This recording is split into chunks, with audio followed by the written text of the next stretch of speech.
Arrests in New York City are down 66% amid increasing tensions between police unions and the mayor since 2 officers were shot and killed on duty.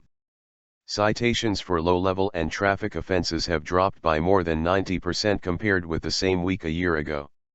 The BBC has confirmed the figures, first reported in the New York Post.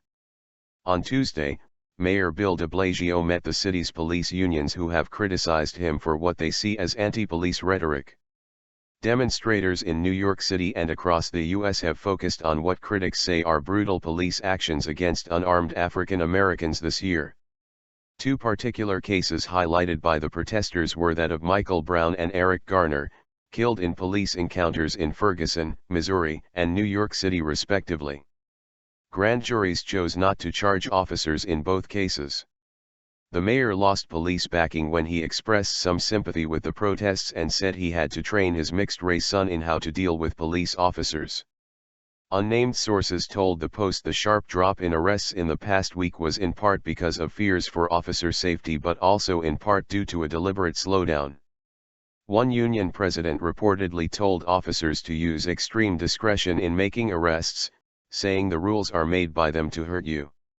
Well, now we'll use those rules to protect us, according to a recording obtained by Capital New York. A spokesman for the Patrolmen's Benevolent Association denied union leader Pat Lynch was encouraging a slowdown in arrests.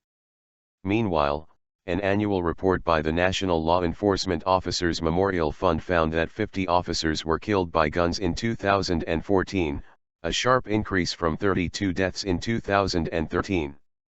But police deaths by guns remain far below the all-time high of 156 in 1973. The 2014 figure included 15 ambush deaths, like officers Rafael Ramos and Wenjian Liu, who were killed last week in New York. The gunman, who subsequently killed himself, had posted anti-police messages online, referring to Garner and Brown. The deaths of Ramos and Liu have brought to the fore simmering tensions between police unions representing the rank-and-file officers and the mayor's office. One union leader suggested Mr. de Blasio had blood on his hands over the deaths of Liu and Ramos, and some officers turned their backs on de Blasio as spoke at Ramos' funeral. After Tuesday's meeting, the mayor said the focus of talks were on building a productive dialogue and identifying ways to move forward together.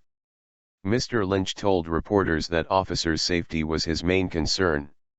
"Our thought here tonight is actions speak louder than words and time will tell," he said.